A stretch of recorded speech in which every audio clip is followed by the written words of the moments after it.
Media Pemersatu Bangsa.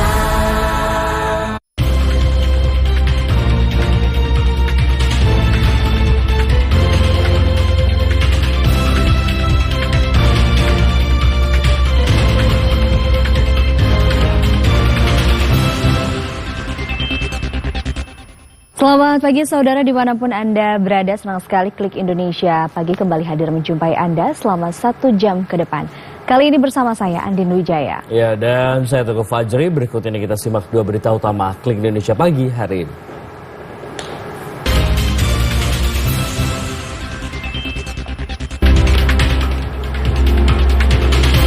Tiga kantor pemerintah daerah Kabupaten Yahukimo, Papua Pegunungan, ludes terbakar.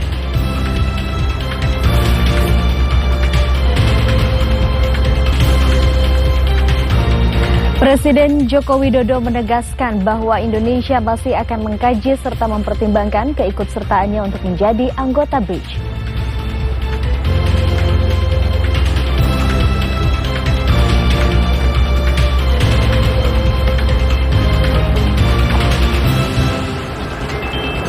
Kita awali informasi pertama, saudara. Kelompok kriminal bersenjata KKB di Papua menembak seorang warga sipil di komplek pasar tradisional Ilaga Kabupaten Puncak, Papua Tengah. KKB juga membakar gudang beras milik pemerintah daerah Puncak.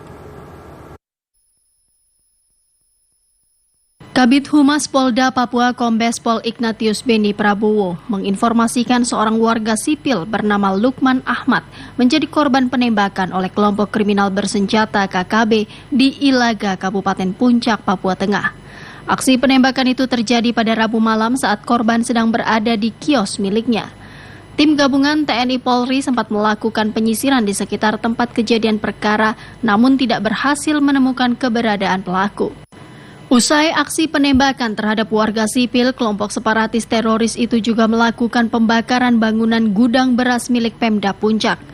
Aparat menerima laporan aksi pembakaran diikuti suara tembakan pistol yang diduga senjata yang sama untuk menembak korban warga sipil Lukman Ahmad. Dari 2 kejadian itu, aparat gabungan saat ini sedang memperketat penjagaan di wilayah distrik Ilaga dan mulai menyelidiki pelaku penyerangan. Pengamanan dan patroli juga terus dilakukan karena muncul kekhawatiran warga terkait keamanan di sekitar kompleks pasar tradisional Ilaga yang masih rawan. Sementara itu 3 kantor pemerintah daerah Kabupaten Yahukimo, Papua Pegunungan ludes terbakar. Polisi melakukan olah TKP di lokasi kejadian dan dugaan sementara kantor tersebut sengaja dibakar oleh oknum yang tidak bertanggung jawab.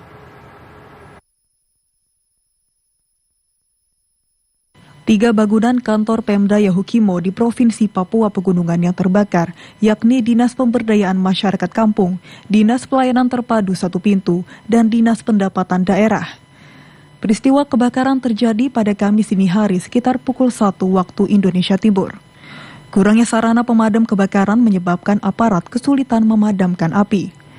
Kapolres Yahukimo AKBP Arif Kristanto mengatakan, aparat melakukan olah TKP untuk mengetahui penyebab kebakaran.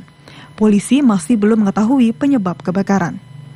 Sedang melaksanakan olah TKP di tempat kebakaran kantor Dinas Pemberdayaan Masyarakat Kampung, Dinas Penanaman Modal, dan Dinas Pendapatan Daerah. Jadi seperti yang kita saksikan di belakang, kantor ini gabungan dari 3 instansi.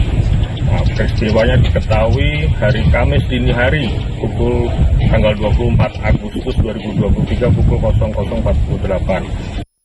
Sementara itu, Wakil Bupati Yahukimo Esau Mira mengutuk keras aksi pembakaran kantor milik Pemda Yahukimo tersebut. Ia meminta aparat kepolisian segera bisa mengungkap pelaku pembakaran. Ini juga mengutuk keras oknum-oknum yang melakukan kejahatan di kota ini. Karena kota ini dibuka oleh Injil, maka tidak ada satu orang pun punya hak untuk melakukan kejahatan di kota ini. Pasti akan mereka tertutup. Esau Mira menduga ada oknum yang sengaja melakukan pembakaran untuk mengacaukan situasi Kamtipnas di wilayah Yahukimo. Karena sebelumnya terjadi pembakaran kantor KPU dan penembakan terhadap anggota TNI di Yahukimo. Kita beralih ke sorotan lainnya, Saudara. Mahkamah Agung membatalkan vonis bebas terhadap 2 anggota polisi di kasus tragedi Kanjuruhan dalam putusan kasasi yang diketuk pada Rabu 23 Agustus 2023. 2 terdakwa dari unsur kepolisian tersebut yakni mantan Kasat Samapta Polres Malang, AKP Sidik Ahmadi, dan mantan Kabak Operasional Polres Malang, Kompol Wahyu Setio Pranoto. Mahkamah Agung membatalkan vonis bebas terhadap 2 anggota polisi di kasus tragedi Kanjuruhan dalam putusan kasasi yang diputuskan pada Rabu 23 Agustus 2023. 2 terdakwa dari unsur kepolisian tersebut yakni mantan Kasat Samapta Polres Malang, AKP Sidik Ahmadi, dan mantan Kabak Ops Polres Malang, Kompol Wahyu Setio Pranoto. Putusan kasasi ini dipimpin oleh Hakim Agung Surya Jaya sebagai ketua dan anggota Majelis Hakim Agung Brigjen TNI Purnawirawan Hidayat Manao dan Hakim Agung Jupriyadi. Di tingkat kasasi, Bambang Sidik Ahmadi divonis 2 tahun penjara, sementara Wahyu Setio divonis 2 tahun 6 bulan penjara. Amar kasasi menyatakan terdakwa Wahyu Setio Pranoto telah terbukti secara sah dan meyakinkan bersalah melakukan tindak pidana karena kealpaan menyebabkan orang lain meninggal dunia.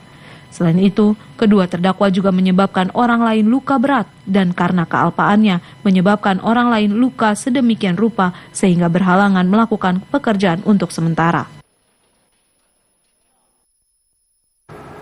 Komisi Pemberantasan Korupsi memeriksa istri dan anak sekretaris nonaktif Mahkamah Agung Hasbi Hasan.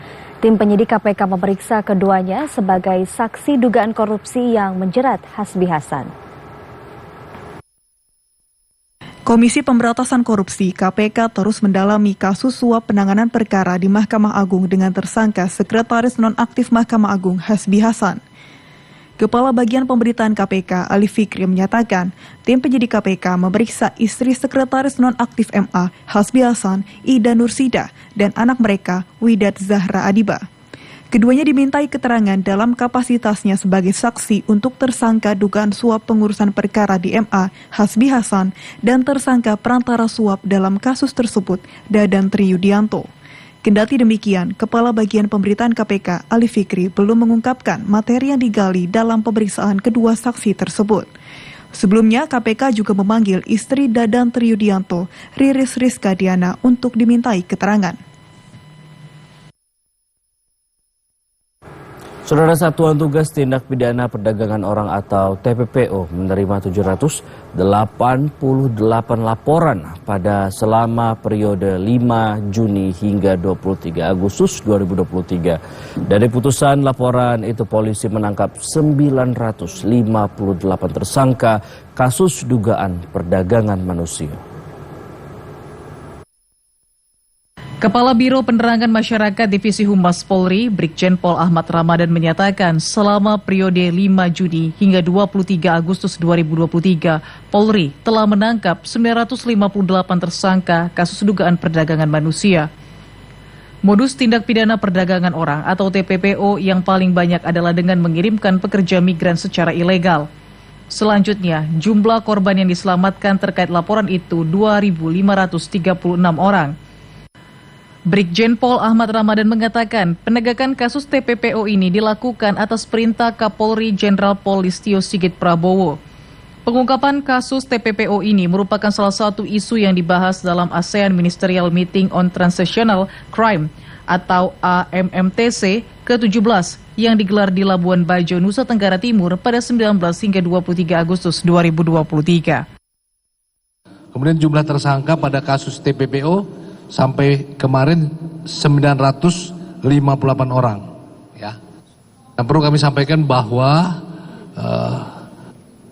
tindak pidana perdagangan orang ini merupakan salah satu isu yang dibicarakan pada saat AMMTC ke-17 di Labuan Bajo kemarin, ya, yaitu ASEAN Ministerial Meeting on Transnational Crime ke-17, dan salah satu daripada isu yang menonjol disampaikan adalah TPPO, ya.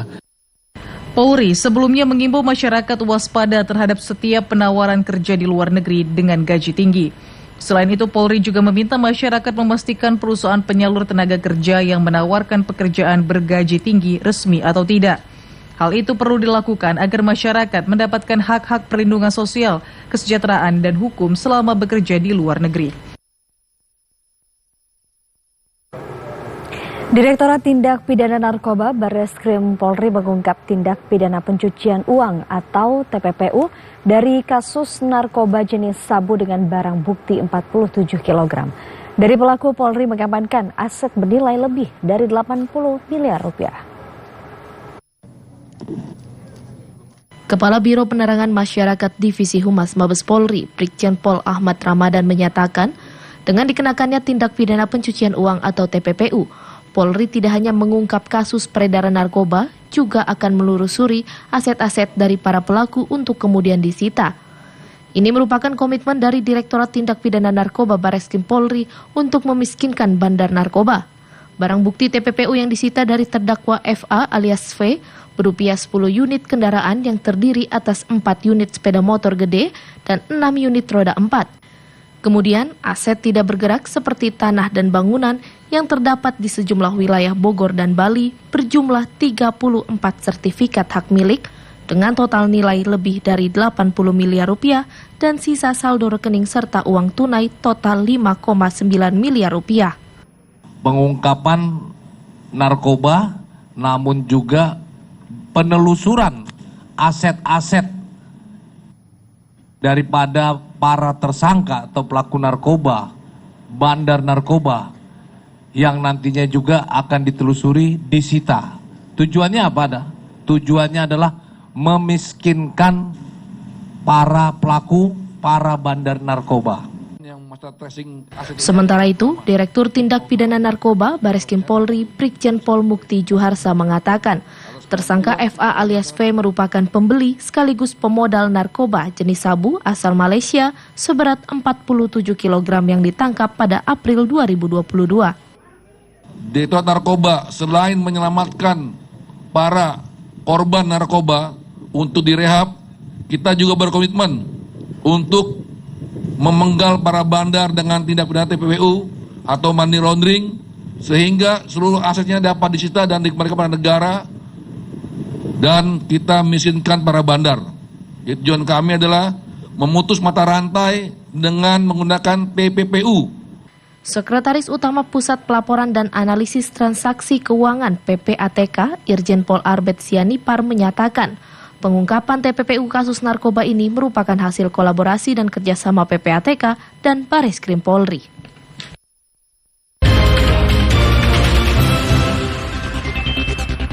Yang daerah Lampung terus melakukan upaya penyelidikan terhadap kasus meninggalnya Adven Pratama Talaum Banua, siswa SPN Kemiling, Polda Lampung yang meninggal dunia usai menjalani pembinaan fisik pada 15 Agustus pekan lalu. Tidak hanya membentuk tim khusus, Polda Lampung juga memberikan ruang bagi pihak eksternal untuk turut menyelidiki kematian Adven Pratama. Kapolda Lampung Irjen Pol Helmi Santika mengatakan pihaknya akan mengusut kasus meninggalnya siswa SPN Kemiling Polda Lampung secara transparan dan memberikan ruang kepada pihak eksternal dan pihak keluarga serta masyarakat. Beberapa pihak eksternal yang dilibatkan dalam kasus ini diantaranya Ikatan Dokter Indonesia, Ikatan Dokter Forensik Indonesia, Kompolnas, dan Ombudsman RI Perwakilan Lampung. Sementara itu, tim penyidik Polda Lampung telah memeriksa sedikitnya 40 orang saksi dan masih menunggu hasil otopsi dari tim dokter forensik Rumah Sakit Umum Pusat Adam Malik, Medan, Sumatera Utara. Transparansi dalam penanganan ini, kami pun mengajak pihak eksternal. Di sini sudah hadir dari Kompolnas, ada Pak Beni Mamoto, ada Bu Pungki, kemudian dari Ombudsman Perwakilan Lampung, ada Pak, kemudian dari Ikatan Dokter Indonesia, dan nanti juga mungkin akan hadir dari Ikatan Dokter Forensik Indonesia. Ketua Komisi Kepolisian Nasional Beni Mamoto mengatakan Kompolnas akan mencermati setiap tahapan dalam penanganan kasus ini, mulai dari olah TKP, pemeriksaan saksi, serta gelar perkara yang dilakukan oleh tim penyidik DVR Propam Polda Lampung. Menurut Beni Mamoto, secara substansi pihaknya juga masih menunggu hasil otopsi yang akan menjawab penyebab pasti kasus meninggalnya Adven Pratama Telambuana. Jadi dalam kaitan ini, kami dari Kompolnas tentunya mencermati tahapan yang dilakukan dalam penanganan kasus ini. Itu satu. Kemudian kedua, soal substansi. Ini memang berkaitan dengan hasil otopsi. Karena hasil otopsi akan menjawab penyebab kematian. Jenazah Adven sendiri telah dimakamkan di Nia Selatan setelah otopsi dilakukan di Rumah Sakit Umum Pusat Adam Malik Medan Sumatera Utara beberapa hari lalu.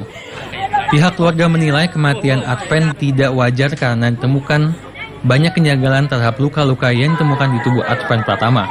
Pihak keluarga juga dalam waktu dekat akan melaporkan kasus ini secara resmi ke Polda Lampung. Agus Mukni, Hakim TVRI Lampung melaporkan. Kita beralih ke informasi lain, Saudara. Menteri Kesehatan Budi Gunadi Sadikin mengakui jumlah pasien infeksi saluran pernafasan atau ISPA di Jakarta meningkat signifikan akibat polusi udara. Kemenkes terus mempersiapkan penanganan mulai dari kesiapan medis dan penanganan kesehatan warga. Polusi udara di Jakarta dan sekitarnya terus membuat resah warga. Menteri Kesehatan saat ditemui sebelum rapat tingkat tinggi para Menteri Keuangan dan Kesehatan se-ASEAN di Jakarta mengakui jumlah pasien infeksi saluran pernapasan atau ISPA meningkat signifikan. Sebelum pandemi, pasien ISPA tercatat 50.000 pasien, sementara saat ini ada 200.000 pasien. Menkes menyatakan, Kemenkes sudah mempersiapkan penanganan di sektor hilir, mulai dari kesiapan medis hingga penanganan warga. Menkes mengatakan total klaim BPJS untuk penyakit pernapasan mencapai 10 triliun rupiah. Jumlah klaim diperkirakan meningkat seiring dengan naiknya kasus ISPA. Buat kita di sisi kesehatan, kita tuh bergeraknya di sisi hilir, bukan di hulu.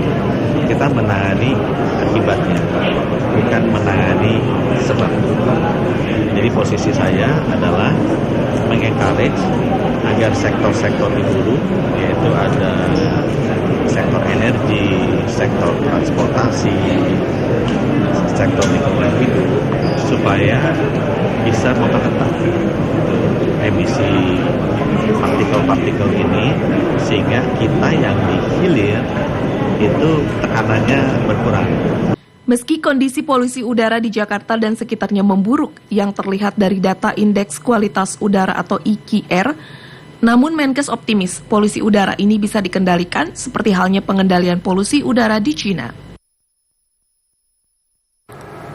Sementara itu, Saudara, Kepala Biro Komunikasi dan Pelayanan Publik Kementerian Kesehatan Siti Nadia Tarmizi meminta masyarakat perlu meningkatkan kualitas kesehatan terutama daya tahan tubuh agar tidak terpapar penyakit yang ditimbulkan oleh polusi udara di Jakarta.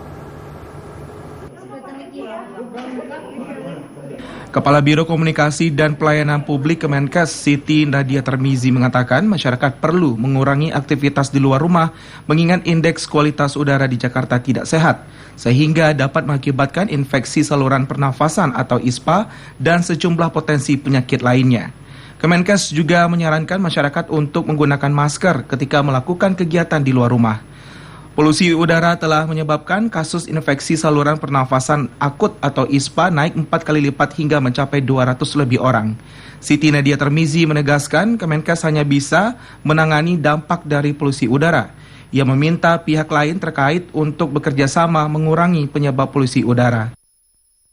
Masyarakat kita untuk tidak keluar dan beraktivitas di ruang publik sehingga dia tidak terpapar resiko udara yang tadi kualitasnya menurun lebih banyak. Yang kedua adalah efek sampingnya kita bisa mengurangi aktivitas sehingga menurunkan ya kemungkinan polusi-polusi karena ada kendaraan motor dan peningkatan aktivitas-aktivitas lainnya.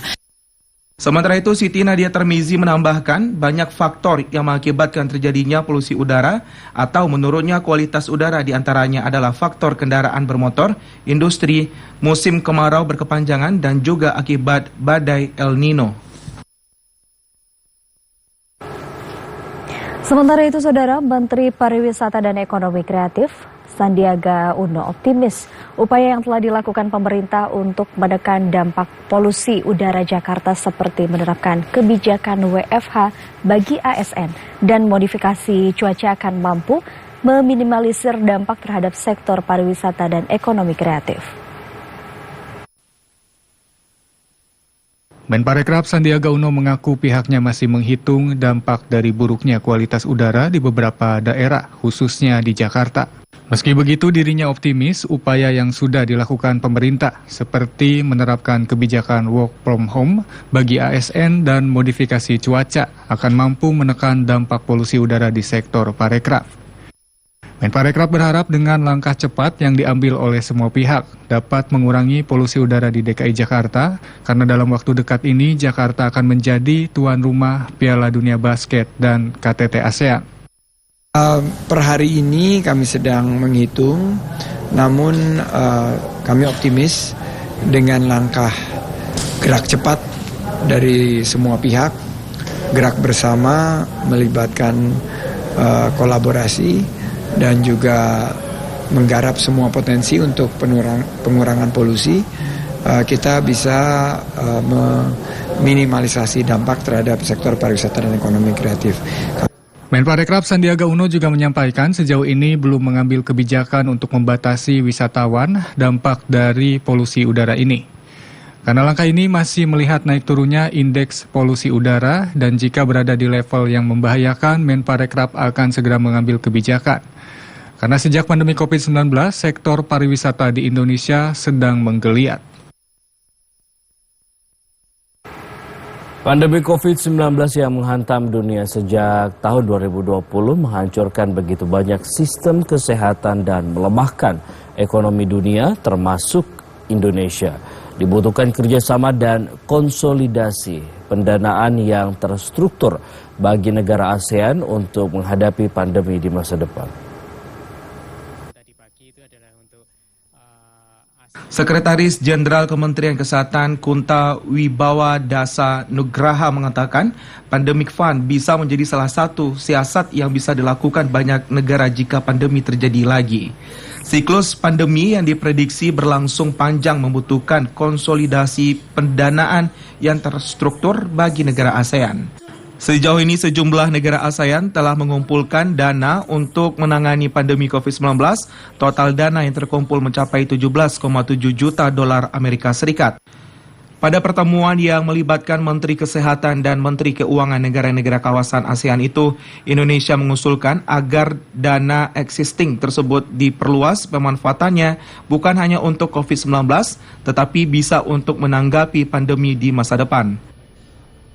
Ada Pandemic Fund atau yang ASEAN Fund tadi, kita juga memperkuat arsitektur kesehatan di region, terutama bagaimana kita mencegah.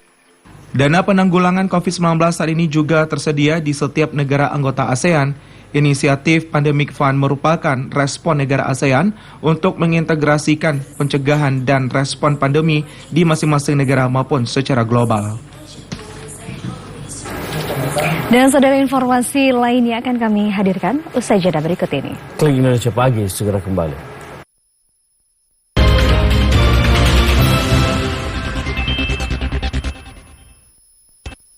Yo, panik nggak? Hah? Panik nggak? Panik lah. Masa enggak? Hidup yang mulia. Dimanapun kita berada, harus menjunjung tinggi budaya Indonesia. Setiap aktivitas di ruang digital harus dilandasi dengan Pancasila dan Bhinneka Tunggal Ika. Dengan menyebarkan konten positif, mendukung toleransi keberagaman, dan menjaga kesopan santunan. Tunjukkan kalau kita bukan toxic netizen dengan menjadi berbudaya di ruang digital.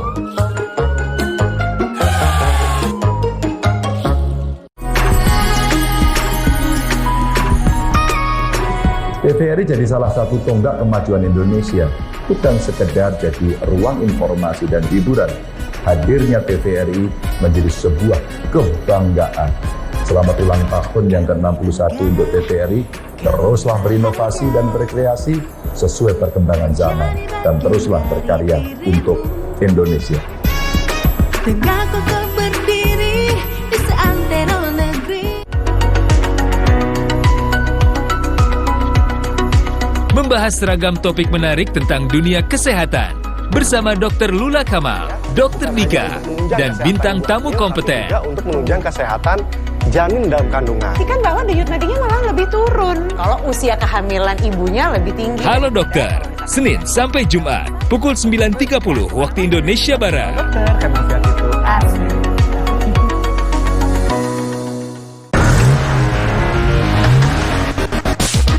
Otomania, jangan lewatkan program yang menyajikan beragam informasi otomotif dalam negeri.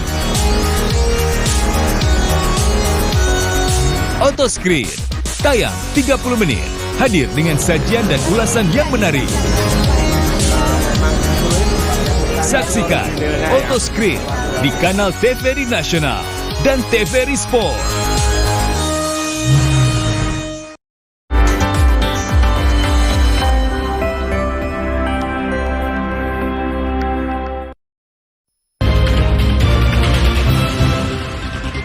Terima kasih Anda masih bersama Klik Indonesia Pagi TVRI. Kita lanjutkan ke informasi berikutnya, Saudara. Presiden Joko Widodo menegaskan bahwa Indonesia masih akan mengkaji serta mempertimbangkan keikutsertaannya untuk menjadi anggota BRICS. Kepala negara menyatakan Indonesia perlu mengkaji terlebih dahulu dan tidak ingin tergesa-gesa. Untuk menjadi anggota baru dari BRICS. Presiden Jokowi mengatakan hubungan Indonesia dengan negara-negara anggota BRICS saat ini sudah dinilai sangat baik, khususnya dalam bidang ekonomi. Kepala negara menjelaskan salah satu progres yang harus dilalui untuk menjadi anggota baru BRICS adalah dengan menyampaikan surat expansion of interest. Presiden mengungkapkan bahwa hingga saat ini Indonesia belum menyampaikan surat tersebut. Untuk menjadi anggota baru dari BRICS, suatu negara harus menyampaikan surat expression of interest. Semua harus menyampaikan surat itu. Dan sampai saat ini memang Indonesia belum menyampaikan surat tersebut. Karena kita ingin mengkaji terlebih dahulu, mengkalkulasi terlebih dahulu, kita tidak ingin tergesa-gesa, dan juga hubungan kita dengan 5 anggota BRICS juga sangat baik, dan terutama di bidang ekonomi.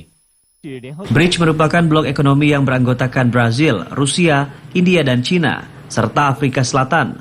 Perekonomian BRICS mencakup lebih dari 40% populasi dunia dan hampir seperempat dari produk domestik bruto global. Presiden Joko Widodo menyerukan penghormatan atas hukum internasional dan hak asasi manusia saat berbicara di Forum Konferensi Tingkat Tinggi Brasil, Rusia, India, China, dan Afrika Selatan atau BRICS di Afrika Selatan. Kepala negara menegaskan harus adanya kerjasama yang setara dan inklusif.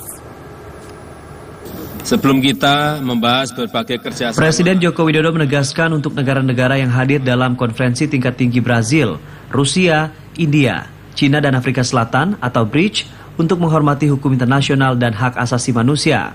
Kepala negara menilai tatanan ekonomi dunia saat ini sangat tidak adil, adanya perbandingan pembangunan semakin lebar.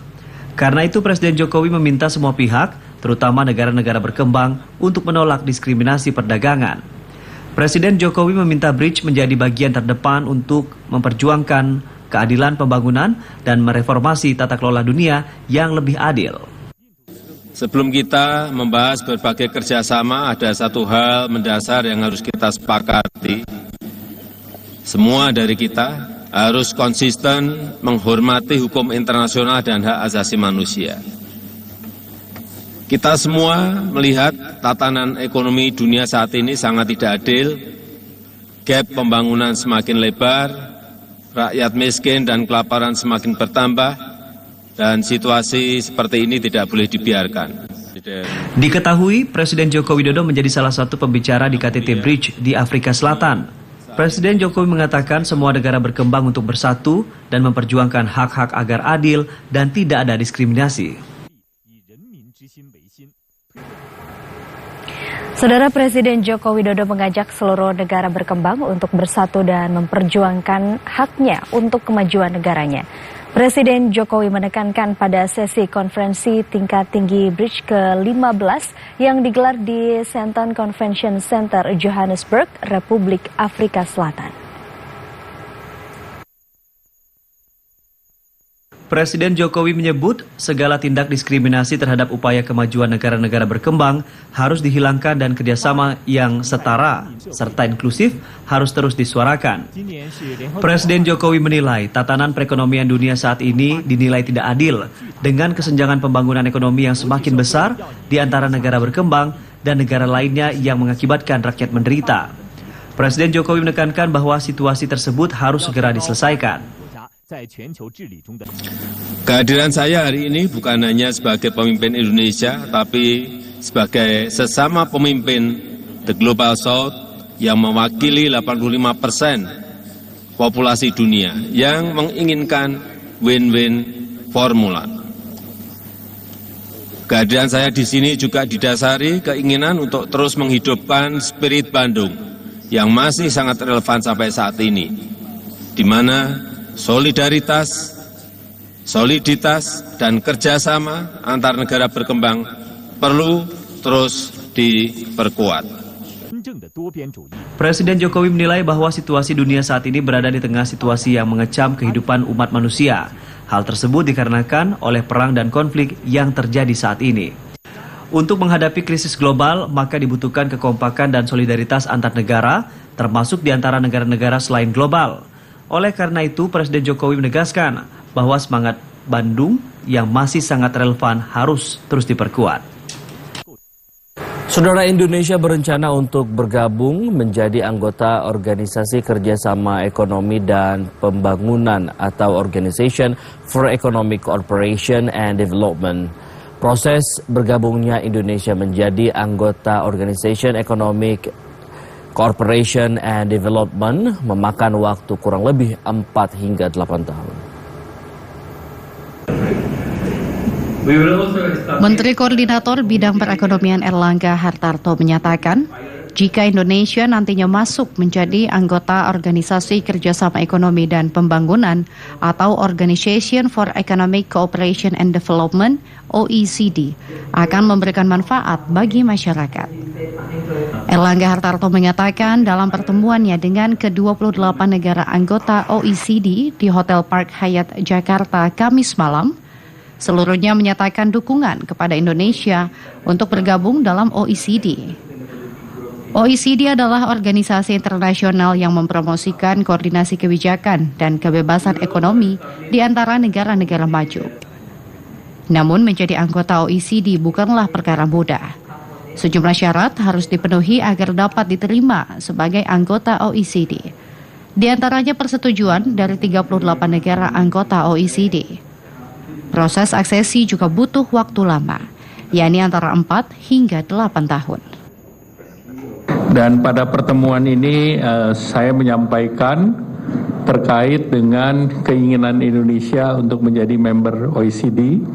Dan Sekjen OECD telah datang ke Jakarta bertemu Bapak Presiden dan sangat antusias untuk mendapatkan keinginan Indonesia untuk bergabung. Tadi dalam pertemuan sambil makan malam, seluruh duta besar yang hadir satu persatu menyatakan dukungan kepada Indonesia. Pertemuan selanjutnya dengan seluruh negara anggota OECD akan dilaksanakan pada September mendatang untuk memutuskan apakah usulan Indonesia menjadi anggota OECD diterima oleh ke-38 negara anggota.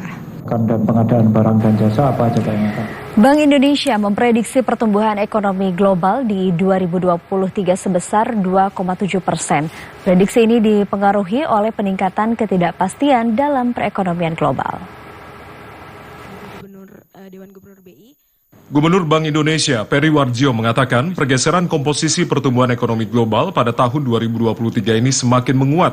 Meskipun secara keseluruhan tahun 2023 ini pertumbuhan ekonomi global masih sama sesuai perkiraan sebelumnya yaitu 2,7%. Pergeseran pertumbuhan terjadi dengan pertumbuhan ekonomi Cina yang lebih rendah akibat keyakinan pelaku ekonomi yang melemah serta utang rumah tangga yang tinggi sehingga menurunkan konsumsi dan kinerja properti yang turun dan juga berdampak kepada investasi di kawasan lain. Selain itu, ekonomi Eropa juga melemah dipicu oleh dampak eskalasi ketegangan geopolitik khususnya antara Rusia dan Ukraina.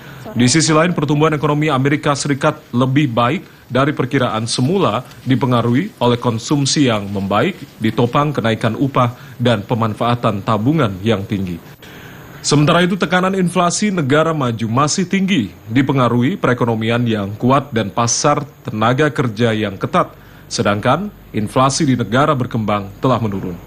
Hal tersebut diperkirakan mendorong berlanjutnya kenaikan suku bunga kebijakan moneter di negara maju, termasuk Federal Funds Rate Amerika Serikat. Bank Indonesia kembali menahan suku bunga acuan BI 7 Days Reserve Repo Rate dalam rapat Dewan Gubernur. Gubernur Bank Indonesia Peri Warjio menegaskan suku bunga acuan pada bulan ini tetap di level 5,75%. Memutuskan untuk Gubernur Bank Indonesia Peri Warjio mengatakan keputusan mempertahankan suku bunga di level 5,75% konsisten dengan kebijakan moneter untuk memastikan inflasi tetap terkendali dalam kisaran sasaran pada sisa tahun 2023 dan juga tahun 2024. BI juga akan melanjutkan kebijakan makroprudensial dan likuiditas longgar untuk mendorong penyaluran kredit dan pembiayaan terutama untuk memperkuat hilirisasi serta terjaganya stabilitas sistem keuangan. Selain menahan suku bunga acuan, Bank Sentral juga menahan suku bunga deposit facility di level 5% dan suku bunga lending facility di level 6,5%. Dewan Gubernur Bank Indonesia pada 23 dan 24 Agustus 2023 memutuskan untuk mempertahankan BI 7-day reverse repo rate sebesar 5,75%, suku bunga deposit facility juga tetap sebesar 5%, demikian juga suku bunga lending facility tetap sebesar 6,5%.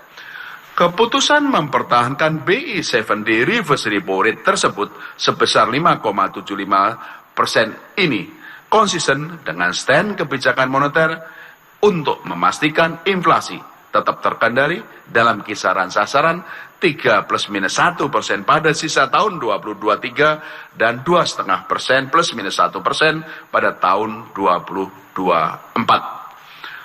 Gubernur Bank Indonesia Peri Warjio mengatakan inflasi tetap bergerak di kisaran 3% year on year plus minus 1% hingga akhir 2023. Kemudian turun ke kisaran 2,5% year on year plus minus 1% pada tahun 2024. Gubernur BI Peri Warjio menambahkan fokus kebijakan BI saat ini diarahkan pada stabilitas nilai tukar rupiah untuk memitigasi dampak ketidakpastian ekonomi global. Kita beralih ke informasi lainnya, Saudara Menteri Pariwisata dan Ekonomi Kreatif Sandiaga Uno menjadi pembaca berita di program Buletin Klik Indonesia Petang spesial HUT ke-61 LPP TVRI pada Kamis petang. Layaknya pembawa berita atau news presenter profesional, Menparekraf tampil lugas saat membacakan 3 berita termasuk berita tentang dirinya. Menteri Pariwisata dan Ekonomi Kreatif Menparekraf Sandiaga Uno tampil lugas saat menjadi pembaca berita di program Klik Indonesia Petang spesial HUT ke-61 LPP TVRI pada Kamis 24 Agustus 2023. Meski begitu, Menparekraf mengaku tegang dan menilai profesi pembaca berita penuh dengan tantangan. Didampingi oleh pembaca berita Herdina Suherdi, Menparekraf tampil dalam satu segmen dengan membacakan 3 berita. Dan yang menarik, ia membacakan beritanya sendiri terkait kunjungan kerjanya di Banjarmasin, Kalimantan Selatan. Ya, agak janggal ya, agak sedikit sungkan gitu, ada seperti jeruk makan jeruk.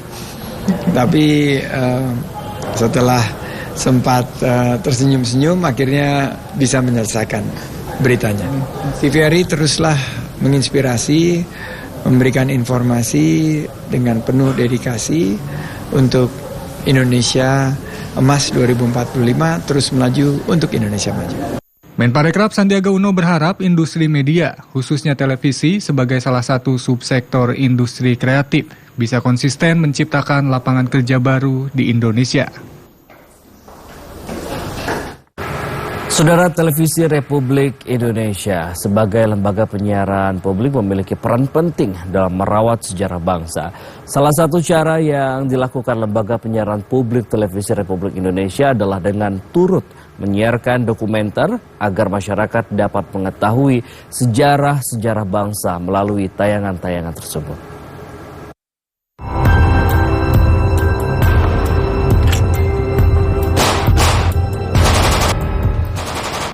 Jalan Sunyi Dr. Subandi adalah salah satu dokumenter yang telah diproduksi TVRI Jawa Timur di tahun 2022. Pak Bandi dan Pak Suci telah gugur. Pak Suci, iya. Pak Abi.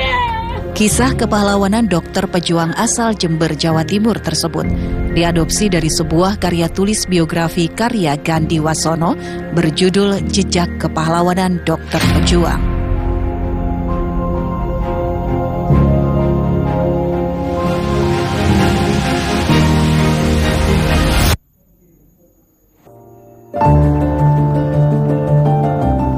Dua karya tersebut ternyata menginspirasi sebuah kampus di Jember untuk mendirikan Museum Sejarah Kepahlawanan Dr. Subandi. Saat ini museum bahkan telah berbenah untuk menjadi pusat kajian sejarah kepahlawanan di Jember, mengingat adanya sejumlah nama besar pahlawan di kabupaten tersebut.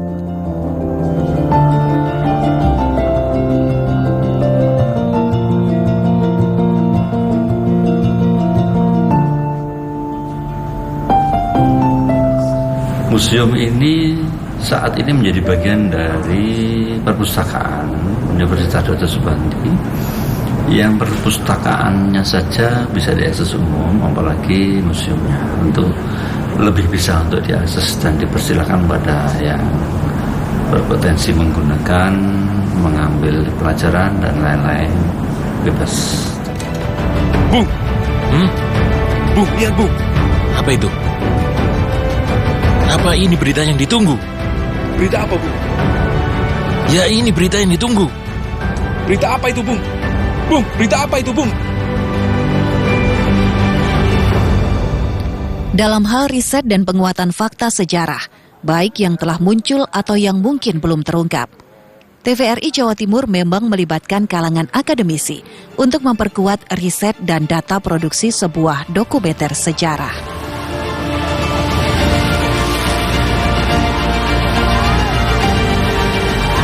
Hal tersebut untuk memperkuat kredibilitas data yang akan disuguhkan dalam paket produksi terkait.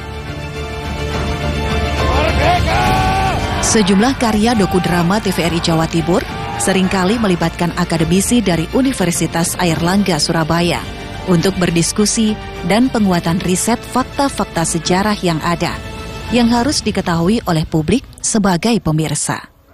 Satu fakta yang sangat menarik ketika TVRI membuat film-film dokudrama itu senantiasa melibatkan akademisi dalam melakukan riset.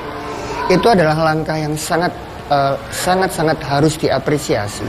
Akademisi memiliki tanggung jawab dan kompetensi untuk melakukan kajian dan membuat sebuah pernyataan atau sebuah tesis yang dapat dipertanggungjawabkan secara ilmiah atau secara akademis.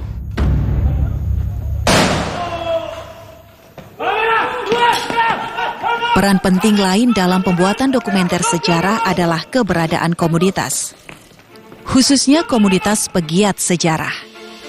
Dalam upaya merawat nilai-nilai kesejarahan, TVRI Jawa Timur juga menggandeng komunitas pegiat sejarah yang ada. Seperti halnya komunitas Begandring Surabaya yang terbentuk pada tahun 2018. Bersama TVRI, komunitas tersebut telah terlibat dalam sejumlah pembuatan dokudrama bernuansa sejarah kepahlawanan. Tidak hanya dalam hal seni peran rekonstruksi peristiwa sejarah, Begandring juga telah memberikan edukasi kepada tim produksi tentang fakta sejarah yang sahih adanya. Kota ini, provinsi ini, bahkan negara ini menyimpan banyak nilai-nilai sejarah yang patut diketahui. Siapa lagi kalau bukan TVRI?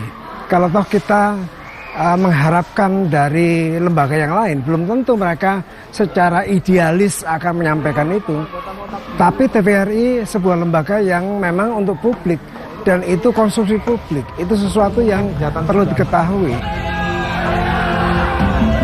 Sebagai lembaga penyiaran publik, TVRI Jawa Timur menyadari memiliki kewajiban untuk turut menjaga nilai-nilai sejarah serta kejuangan yang diwariskan para pendahulu. Terlebih para bunga bangsa yang telah berjuang untuk negeri ini.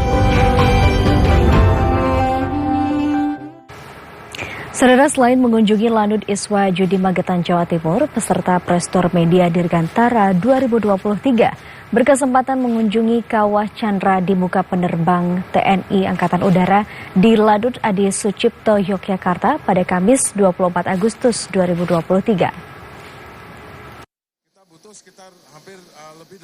Kepala Dinas Penerangan TNI Angkatan Udara Kadis Penau Marsikal Pertama TNI Agung Sasongko Jati mengajak para peserta media press tour untuk melihat aktivitas siswa di Sekolah Penerbang atau Sekban TNI Angkatan Udara dan Alutsista di Skuadron Pendidikan Skadik 101 dan Skadik 102 Landasan Udara Adi Sucipto Daerah Istimewa Yogyakarta. Dan Flik A Skadik 101 Mayor PNB Zulkan menjelaskan proses pendidikan siswa Sekban TNI Angkatan Udara di Kawah Chandra di muka beserta alutsistanya, yakni pesawat Grok G120 TPA dan pesawat KT-1B Wongbi. Untuk pelatihan, pesawat ini udah cukup modern ya. Ini udah pesawat yang sangat modern. Bayangkan di latih dasar, kita sudah punya pesawat yang sanggup untuk melaksanakan penerbangan aerobatik, penerbangan jarak jauh, terbang malam, instrumen yang lengkap seperti pesawat besar. Biasanya di pesawat penerbang sipil maunya pakai pesawat Cessna itu jauh itu, dia harus pakai rating instrumen khusus. Nah, tapi kalau kita udah bisa dengan satu pesawat ini saja sebetulnya sudah bisa selesai semua misi. Selain itu, para awak media juga diajak melihat pesawat-pesawat Fasi di Hanggar Fasi Yogyakarta dan selanjutnya mengunjungi Museum Karbol di Akademi Angkatan Udara di Kesatria AAU yang menyajikan berbagai informasi TNI Angkatan Udara mulai dari sejarah bakti TNI Angkatan Udara dalam mempertahankan kemerdekaan Republik Indonesia hingga sejarah perjalanan Karbol Akademi Angkatan Udara dan kiprah generasi penerus TNI Angkatan Udara mengisi kemerdekaan. Dinas Penerangan TNI Angkatan Udara menggelar Prestor Media Dirgantara 2023 ke Lanut Iswa Judi Magetan, Jawa Timur. Prestor tersebut diikuti 43 awak media yang dipimpin langsung oleh Kepala Dinas Penerangan TNI Angkatan Udara Marsikal Pertama TNI Agung Sasongko Jati. Kepala Dinas Penerangan TNI Angkatan Udara atau Kadis Penau Marsikal Pertama TNI Agung Sasongko Jati menyatakan Prestor ini diikuti 43 orang wartawan dari berbagai media yang berkesempatan melihat langsung alutsista yang dioperasionalkan Landasan Udara Iswahyudi yaitu F-16 Fighting Falcon, T-501 Golden Eagle, serta Skatek 042. Kadis Penau menyebut Prestor ini terkait dengan publikasi kepada masyarakat berkaitan perkembangan pembangunan atas pencapaian yang dimiliki TNI Angkatan Udara. Dalam kunjungannya ke Skuadron 15, Komandan Skuadron 15 Letkol Penerbang Apri Arfianto menjelaskan pesawat yang ada di Skuadron 15 berjumlah 13 pesawat T-50 dan pesawat lainnya seperti F-16 dengan jumlah penerbang 24 orang. Kalau secara kuantiti dari penerbang dengan jumlah pesawat kita sudah sampai dengan saat ini kita sudah sesuai dengan apa yang sudah direncanakan dahulu, sehingga harapannya sekarang itu bisa mempersiapkan untuk menerima hadirnya pesawat-pesawat yang baru. Kalau secara platform kita sudah dan kita akan mencapai ke sana. Memang tidak instan, tapi kita bertahap karena untuk menyiapkan sumber daya manusia dengan perkembangan teknologi kita tidak bisa instan. Setelah mengunjungi Skuadron Udara 15, Lanut Iswahyudi, rombongan awak media berkesempatan mengunjungi Skuadron Teknik 042 yang bertugas dalam program Falcon Star MLU MID Live Upgrade dalam meningkatkan kemampuan untuk mengupgrade pesawat tempur F-16. Setiap pesawat itu rata-rata dari pabrikan sudah muncul, sudah keluar angka jam berapa flight hours lah, jam terbang yang bisa dia gunakan. Itulah kenapa ada muncul program Falcon Star ini. Ini kan bagian untuk memperkuat struktur tadi. Kurang lebihnya itu kita dulu itu punya umur 6.000 jam satu pesawat. Itu pabrikan yang ngeluarin. Tapi dengan 6.000 jam itu kira-kira bisa sampai 20 tahunan sih Mas. Tinggal penggunaan. Program Falcon Star MLU pada jet tempur F-16 itu dilakukan untuk meningkatkan kemampuan atau modernisasi sang penjaga langit Nusantara untuk menghadapi berbagai tantangan dari musuh yang ada. Saudara, guna melengkapi kebutuhan pasien khususnya di jajaran TNI Angkatan Darat, Pangdam Jaya Maijen TNI Muhammad Hasan meresmikan ruang flamboyan di Rumah Sakit TK2 Muhammad Ridwan Meraksa di Jakarta Timur. Keberadaan ruang atau bangsal flamboyan ini akan melengkapi kebutuhan ruang perawatan yang ada di Rumah Sakit TK2 Muhammad Ridwan Meraksa. Ruang flamboyan yang diresmikan Pangdam Jaya ini terdiri atas 8 kamar standar VVIP yang dilengkapi sofa ruang tunggu. 18 ruangan baru ini melengkapi ruangan yang telah ada sebelumnya. Ruang ini diharapkan mendukung kesehatan prajurit Kodam Jaya serta semua prajurit TNI, Polri, ASN, dan masyarakat yang membutuhkan layanan kesehatan yang diberikan Rumkit TK2 Ridwan Meraksa Kodam Jaya. Pangdam Jaya Maijen TNI Mo Hasan mengapresiasi adanya kamar baru ini untuk meningkatkan layanan publik. Lakukan di sini itu meresmikan bangsal flamboyan, di mana Rumah Sakit Ridwan ini sebelumnya kekurangan daya tampung pasien, sehingga atas suntikan Kesdam dan Karungkit saya minta mereka untuk menambah kamar. Di mana dulu ke ruang kebidanan kami ubah menjadi ruang perawatan khusus bagi anggota. Pada kesempatan ini pihak BRI juga menyerahkan 1 unit mobil ambulan kepada pihak rumah sakit. Kita beralih ke informasi pemilu 2024. Saudara, Partai Keadilan Sejahtera PKS terus berkolaborasi dengan seluruh komponen bangsa untuk ikut memperkuat persatuan serta ikatan kebangsaan khususnya di Provinsi Bali.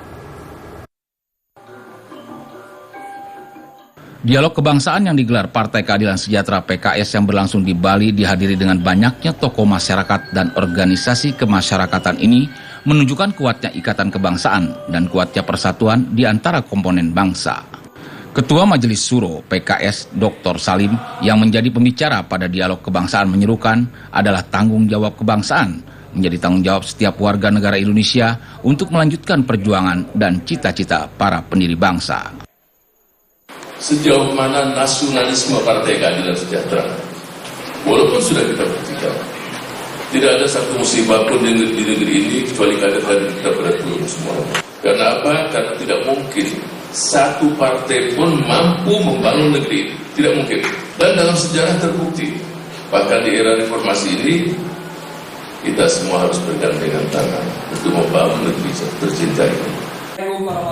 Sementara itu, Ketua Fraksi PKS DPR RI Jajuli Ijwaini menegaskan partainya siap berkolaborasi dengan seluruh elemen bangsa tanpa memandang perbedaan agama, ras, dan adat istiadat.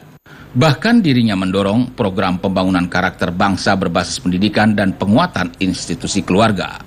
Saat ini PKS konsisten dalam meningkatkan kualitas keluarga Indonesia.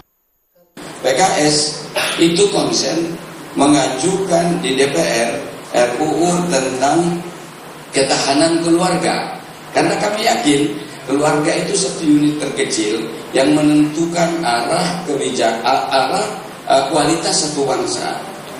Rumah tangga gagal membentukkan satu karakter bangsa. Dialog kebangsaan yang berlangsung di Denpasar, Bali ini juga dihadiri oleh Presiden PKS Ahmad Saihu serta para kader PKS dari seluruh daerah yang ada di Denpasar, Bali. Ketua Umum Partai Kebangkitan Nusantara Anas Urbaningrum membagikan 2.000 paket sembako kepada warga di Pasar Minggu, Jakarta. Pemberian sembako tersebut bertujuan untuk membantu masyarakat yang membutuhkan. Pembagian sembako tersebut diberikan kepada sejumlah warga di Pejaten Timur, Pasar Minggu, Jakarta Selatan. Ketua Umum Partai Kebangkitan Nusantara Anas Urbaningrum mengatakan pemberian paket sembako merupakan upaya Partai PKN untuk dekat dengan rakyat. Anas Urbaningrum berharap para kader Partai PKN terutama bakal calon anggota legislatif memiliki perasaan yang tajam terhadap persoalan rakyat. Kami ingin kader-kader PKN terutama para caleg dari awal itu punya perasaan yang tajam terhadap persoalan-persoalan, terhadap problem-problem rakyat. Tidak boleh berjarak dengan rakyat, tapi harus dekat bahkan menyatu dengan rakyat. Itulah yang tadi saya sebut bahwa caleg-caleg kalau nanti dipercaya oleh rakyat mesti amanah. Dengan adanya kepedulian sosial dari seluruh stakeholder pemangku kepentingan termasuk partai politik, diharapkan dapat membantu masyarakat yang sedang mengalami kesulitan. Saudara, Universitas Esa Unggul memberikan penghargaan kepada perusahaan dan individu yang memiliki program CSR secara baik dan memiliki manfaat bagi masyarakat. Universitas Esa Unggul bekerjasama dengan Wise Leaders memberikan apresiasi setinggi-tingginya kepada perusahaan dan individu yang memiliki program-program CSR yang bermanfaat dalam jangka panjang bagi penerimanya. Program CSR tersebut adalah sebuah konsep tanggung jawab sosial dan lingkungan yang dilakukan oleh setiap perusahaan atau individu yang berkelanjutan serta memberikan manfaat secara langsung bagi penerimanya. Saya menghimbau agar teman-teman di institusi pendidikan maupun dunia usaha bisa mengikuti langkah dari Bu Santi dan juga teman-teman di UNESA untuk menggagas penghargaan seperti ini. Tujuannya pada intinya tadi mencari orang-orang yang bisa dijadikan contoh bagi kita gitu ya, menjadi inspirasi bahwa ternyata dunia usaha itu bukan hanya sekedar tadi seperti yang saya sebutkan itu mengejarkan profit atau keuntungan semata, tapi juga bisa memberikan kemanfaatan juga bagi masyarakat itu. Para penerima penghargaan tersebut diantaranya Menteri Pariwisata dan Ekonomi Kreatif Sandiaga Salahuddin Uno, Wakil MPR Jazilul Fawaid, Menteri Ketenagakerjaan Ida Fauziah, dan lainnya. Dan saudara, informasi tadi sekaligus menutup perjumpaan kita di Klik Indonesia Pagi kali ini. Akhirnya, saya Andin Wijaya. Ya, dan saya Teguh Fajri mewakili seluruh kerabat kerja yang bertugas mengucapkan terima kasih atas perhatian dan kebersamaan Anda. Selamat pagi dan sampai jumpa.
bangga, kami bahagia menjadi bagian dari dirimu.